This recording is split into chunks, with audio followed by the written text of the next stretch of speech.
Thank you, Master of Ceremonies, Mr. Harun Gattar, our Honorable ex-Minister of many ministries, Trevor Manuel, and his beautiful wife, Maria Ramos, our ex-President, Mr. Sattar Dada, our Chairman of the Board of Trustees globally, Mr. Harun Karim, the Vice President of Africa, Mr. Harun Jusuf and Shaida, and our member from the Youth League internationally, Dania Khanif, all the trustees, all the patrons, all the life members and all the members of WMO, honorable ladies and gentlemen, family and friends, it's really an honor for me to have you all here today and to address you. Assalamu alaikum wa rahmatullahi wa barakatuh. Good morning. Aj pa bo raji yu ke pa bade bhera thia yu ne hane pa bhera thi ne kam karu ke panja garibe ne inya pan dunya me wadan. Sorry, Trevor, all I was saying in our Kutch language is that we are truly honored today that we have so many brothers and sisters that are with us, and with them we work together for the betterment of those that need us most.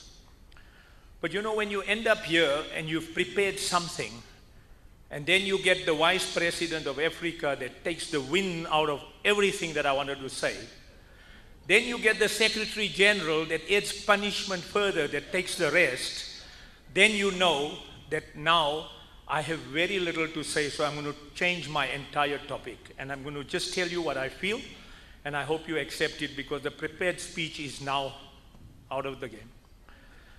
I'm going to go back because our Honorable Minister raised it and a few others raised it with me this morning. And they wanted to know the beginning, where, what, why.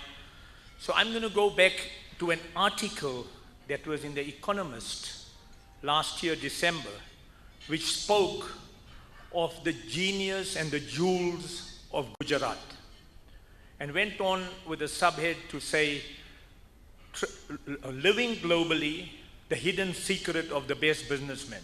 So I'm going to use that as my pretext to address you, because it directly affects the Memon community. As you all know, Gujarat is a state in India which is bordered on one side by Pakistan, and on the other side we have the bustling city of Bombay. But Gujarat also has a unique thing where it has 20% of the coastline of India. And while it's the 20% coastline of India, living and being in the Arabian Sea, this was the place of choice from the 10th century for Persians and all the Arabic states to coming in to buy their wares, whether it was silkware or whatever was to be sold from Gujarat. And now you'll understand why there was an influence of the Islamic religion in the state of Gujarat. This was the beginning. At the same time, Gujarat today has not differed much. It employs 5% of the total employed in India, but is 22% of the entire exports of India. Gujarat is a state where a lot of things happened and a lot of things changed. So when we come back to the late 19th century, the main people or the main players in Gujarat were the Patadis, today known as the Patels. And out of this, around 1860, 1870, there was a group of people that converted to Islam. And those were the three different groups that took on Islam. It was the Bohras, the Khojas, which we know as the Ismailis today under the Aga Khan, and of course the Memon. That's where the Memon history in Gujarat really comes and begins. But while the Union flag was flying across the globe, and as the imperialists do, and trying to take over countries globally, there was an open door for those living in India to become the laborers, whether it was in the rice fields or whether it was in the sugarcane plants or even on the railways. And a lot of the people from Gujarat Nothing stopped them, because at that time there was grave famine and it was infested with cholera. And our forefathers thought that we have to seek greener pastures. Nothing stopped them.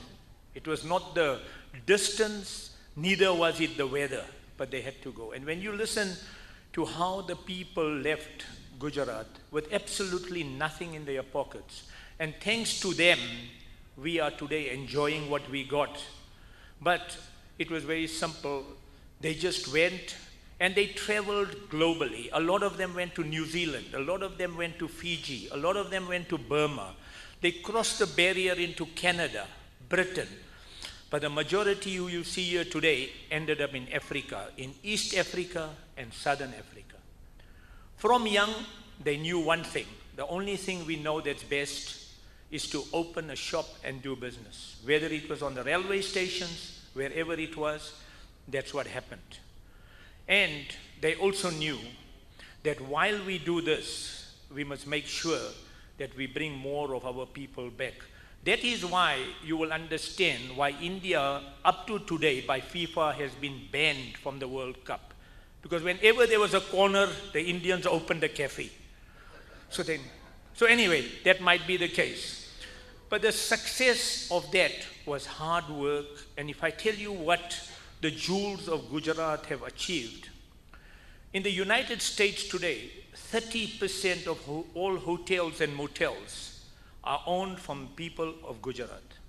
50% of all the pharmacies, independent pharmacies in the United States and Canada, are owned from the people of Gujarat. If you go to Britain, it's the same story. The largest independent pharmaceutical group, Day Lewis, it's also owned from the people of Gujarat.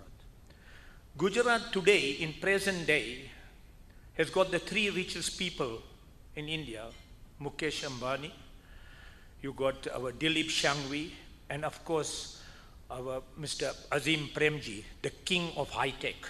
Today, those are the richest people. But besides that, Mahatma Gandhi, Muhammad Ali Jinnah, and our Modi today are all Gujaratis. So you can see the influence of Gujaratis globally. But when it came to the Memons, which I'm going to concentrate today, and most of them that came to East Africa, came to South Africa, they worked very hard and they did what they had to do. But for some of them that lived in Uganda, some of them that lived in Burma, if you take Burma, for instance, which had a huge Memon population, the king of rice at that time was Mr. I think it was Muhammad Karim Jamal. In 1920, the Queen had already knighted him. But in 1962, when the generals took over, they nationalized everything.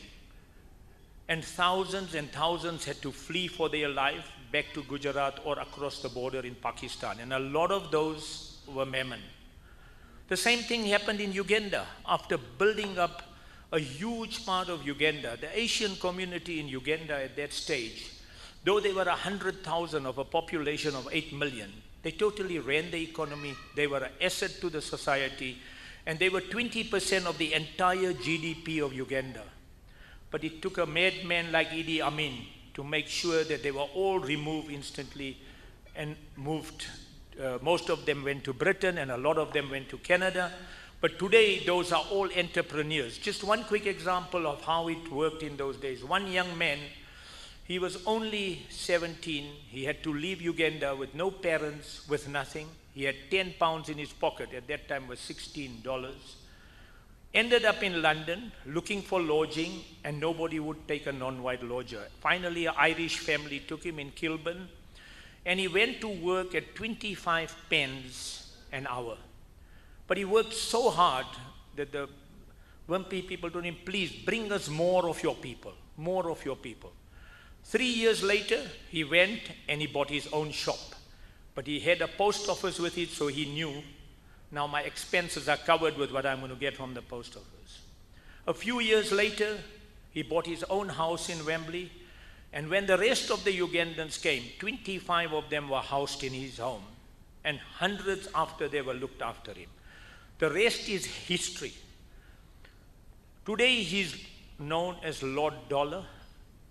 He's been awarded the peerage and he's worth 700 million pounds. He came with nothing. Those are some of the stories what the people have gone through. But let's look at the ones now that came to East Africa and were moved away. Finally, Uganda asked them to come back and they once again got the economy running.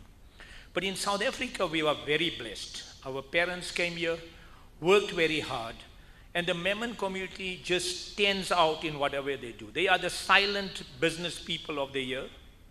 Please, no relation to the Guptas. Let's make it straightforward and upfront, you know. And they've been highly successful in every field. WMO is very proud to have those as our senior members. Right here in Pretoria, we have the MCA group. That is the largest single toiletry group in the whole of Africa. They have a factory now with 50,000 square meters employing 3,000 to 5,000 people. They export globally. And if you want to know who they are, they're below the radar, you don't hear from them, they do all what is needed to make a difference. If you look at the motor industry, our own vice president controls every major brand you can think of, besides the chicken in Botswana, and also being the treasurer general of the... So we are very, very proud of Satarwa. When you talk of property, you've got Ghulam Hussain, who has property across the entire Africa, and he's the only one that is listed on the Botswana Stock Exchange. Harun Karim here also is a son of Malawi, had to go to London, from London to Dubai, and today he's a global property player. And these are all senior trustees of the WMO. So you can see how proud we are of the caliber of people that we have. Then you talk of charity. Who better than the gift of the givers? Another Memon, Imtiaz Suleiman. What he has done has inspired everybody and left a mark for our community that we can be all proud of. I could go on the whole day talking of the success stories of the Memons that have achieved, and we are very proud. When people talk, why Memon, why Muslim, I always tell them, I am a Memon, I'm a devoted Muslim, but I'm a very proud South African, and that cannot change. And that will always be there, and I don't have to apologize to anybody for being a Memon. And please forget it, we must respect our ethnicity, and if we don't safeguard it, our children will know where we come from. So that discussion of why Memon and Muslim should not be another discussion, because I've had it twice this morning. Going further, when you go and analyze this, you've got to now look at, if the Memons are so successful, what's on the flip side? And on the flip side is what you have to think twice. 60% of our population in the subcontinent doesn't earn $1 a day, not $1. They are in absolute poverty. All my fellow trustees will tell you that we have traveled the roads. We've seen how one family, 9 of them stay in one room, 4 sleep outside, 4 sleep inside. They don't know where the next meal is going to come from. And now you know why WMO was formed. We are blessed with the best business people in the world who have a heart of gold, and charity is their norm. There's no other discussion. But with it, our community has ensured that we have the best urologists, we have the best neurologists, we have the best cardiologists, we have the best educationists. Our Memon even runs the largest university in Africa, the Wits University, Mr. Adam Habib. And if you go in every field, you look at our own Yunus Suleiman, who's our treasurer, the past chairman of KPMG and sitting on all the boards. I have to call him sir now, you know, so we are really truly proud. So this is where WMO was born, to care for those that need it most. Are we wrong to care for our own? Absolutely not. As I was discussing earlier with our minister when we were talking of Colwards and Surtees and this and that, nobody is going to go out and look after our people. If we don't do it ourselves, nobody will care. That does not mean that our entire work is only for caring for us. There is absolutely no discussion of what we do for other communities. In Pakistan, where we have a wonderful institute, which is the Memon Industrial and Technical Institute, which is turning out up to 14,000 vocational jobs. Everybody cannot go to university. So we make them electricians, we make them plumbers, we give them computer literacy, we do all that. And in turn, I must inform you that out of the 70,000 students that we've turned out in 5 years, only 8% are Memon. The rest, 92% are others. So do not be fooled. We live by what we are and what our Quran tells us. We have to care for mankind. But charity starts at home, and we first have to look after those that we need most. And I appeal to you all, one and all, who are not members of WMO. The last 15 years has been an absolutely fantastic ride for all of us. Though we've worked hard, though we've seen pain, though we've seen what it is, we've truly enjoyed the ride because we've made differences. We have changed lives. We have created rehabilitation. We've created homes. We've educated people. And even today, 20 to 30,000 a year are being educated. Our own people that had nothing and didn't have $1 a day, today are the plumbers and electricians and that working in Dubai and sending money back home. So it is imperative that everybody here today, if you really have a heart and you really feel for your own and you really want to make a difference, be part of WMO. If you're not going to be part of WMO, the work of WMO will go on nevertheless. Allah's work never stops. If one doesn't, there's always somebody else that replaces him. But don't miss the fun, don't miss the joy, and don't miss the sawab that we get in running WMO. Thank you, Mr.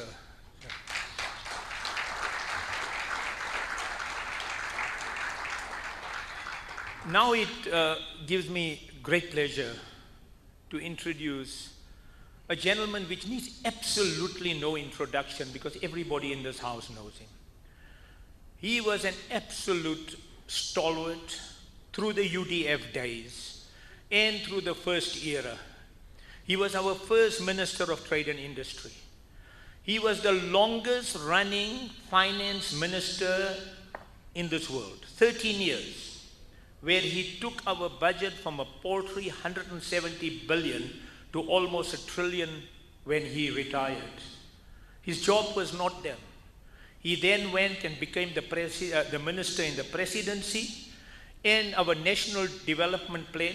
He was the chairman of that, and he has made sure that by 2030, this will be a different country. It gives me great honor, but before I do that, I want to acknowledge Maria. Maria has been an absolute stalwart in our struggle as well. And she also, from very humble beginnings, from the time she was working as a teller at F&B, was always in the struggle.